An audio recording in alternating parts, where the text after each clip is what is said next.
Welcome to another episode of Remember the Great Sports NBA 2K20 roster edits. Today we're going to look at the historic New York Knicks. The New York Knicks are a long-time franchise that have been in the NBA, so let me just jump right into this. And as I always mention in every video, the beauty of NBA 2K20 is you can put the rosters however you like. These are simply a recommendation, so if you don't agree with all my choices, that's completely understandable. Alright, so the first player on the list is point guard Walt Frazier. The man in the middle, Patrick Ewing at center. Backup center, Willis Reed.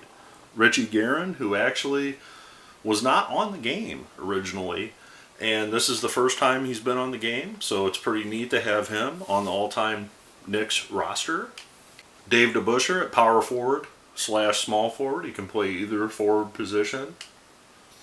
Carmelo Anthony, kind of the same thing. He can play small or power forward. Point guard Earl Monroe, who can also play shooting guard.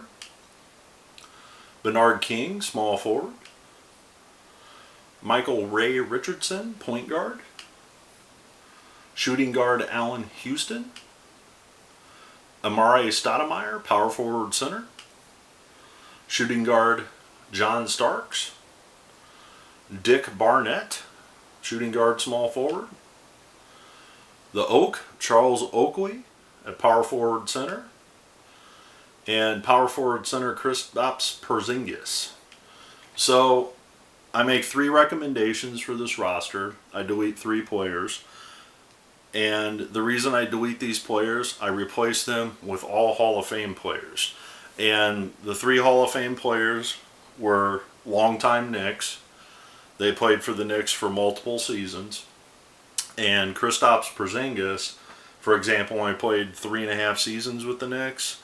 And although his career may be a Hall of Fame career, these other players that I put on the team were basically Knicks most, if not all, of their career. So the first person to delete is Kristaps Porziņģis. Now the next one that I recommend deleting is actually old school player Dick Barnett. And the reason for that, I actually replace him with another Hall of Famer that plays kind of the same position as, actually 2 of the Hall of Famers play the same type of ball that he does. This was probably one of the hardest ones for me to remove from the team. His number is retired by the Knicks. I don't know why he's not in the real Hall of Fame yet. I think he probably should be. But along with Braun, I found it very difficult to remove Dick Barnett. Spoiler alert, Braun didn't make the team. He's a Hall of Famer. But if I were to choose a 16th person, Barnett would probably be it. And the final person to remove is Michael Ray Richardson. And Richardson is a great player, by all means. However, he didn't play his entire career as a Knick, and he's not a Hall of Famer. So, hopefully you agree with my choices. So let me jump right into them, and let's see if you agree with them. Alright, so no shock here. The starting point guard is Walt Frazier. Walt Frazier, longtime Knick great, Hall of Famer. Don't have to talk too much about that. Starting shooting guard, Richie Guerin. And originally, I wouldn't have probably put Richie Guerin on this team, but the more and more I thought about it, I looked at his career numbers, and as a Knick, as you can see, he averaged over 20 points a game, nearly 30 one season for the Knicks. And I thought, you know, that's pretty darn good. And he's a Hall of Famer. So I feel leaving Guerin right there at the starting shooting guard is a pretty good choice, actually. Going into that, small forward Bernard King.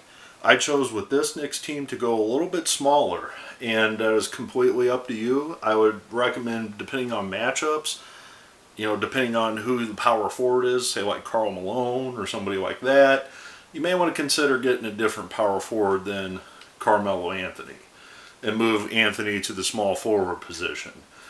But with that same thought, I also feel that Bernard King is severely underrated on this game. I feel that an 89 is not giving him justice.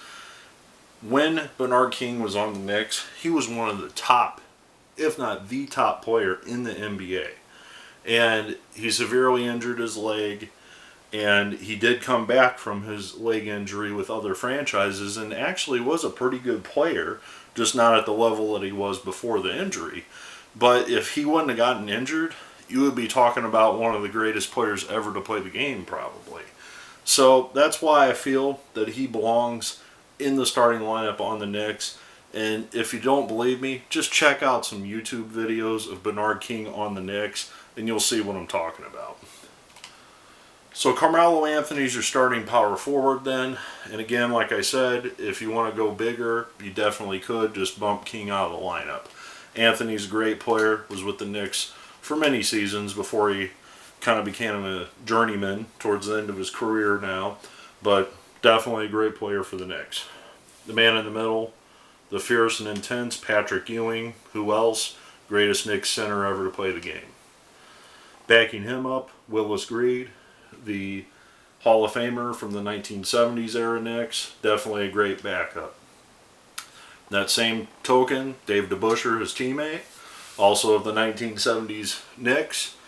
DeBusschere can play both the small forward and the power forward. He's a great defender, great rebounder, decent scorer, all-around great player. That's why he's in the Hall of Fame. Backup shooting guard, Allan Houston.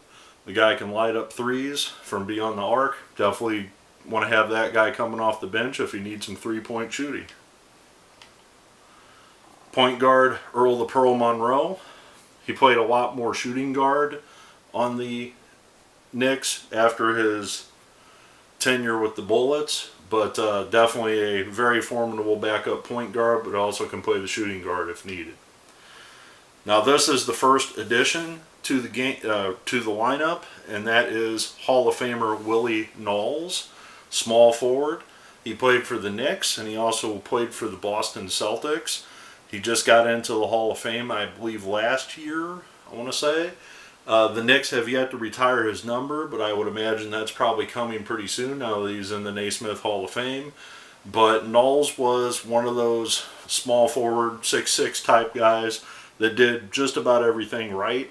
He was a kind of a high flyer before there were high flyers. Dunking wasn't really part of the game, but he was a very good mid-range player that was almost unstoppable. If the guy had the ball, he was going to the hoop with it. Also could play some pretty decent defense as well. So definitely a great small forward coming off the bench, backing up Bernard King and or Anthony, depending on how you have your lineup set. Now the next person added is Harry the Horse Gallatin. And Harry the Horse actually got his nickname because he had the most consecutive games played. But Gallatin was not the most prolific scorer by any means. He could chuck in 10 to 15 a game probably for you, but he was more of a position guy, getting rebounds, playing very strong defense. This is kind of a smaller power forward, kind of like Dave DeBusschere, but he played during the 1950s. But definitely he edges out the Oak in this category because he's the horse.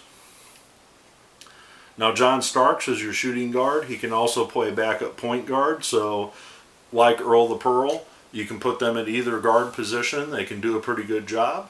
So Starks makes the team. And finally, the 13th man on the roster. I left Stoudemire on there because I feel he can play the power forward or the center position adequately well. He has some better offensive abilities than Charles Oakley.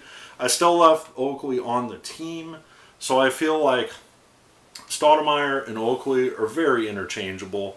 If you'd rather have Oakley on the team, perfectly fine, but you're just not going to get much offense out of Oakley like you would Stoudemire. So, rounding out the bottom of the list, and this guy, for whatever reason, is severely underrated on this game as well. And that's Hall of Famer Bill Bradley. Bill Bradley, the Princeton graduate, Rhodes Scholar, was one of the most lights-out shooters in the history of the NBA.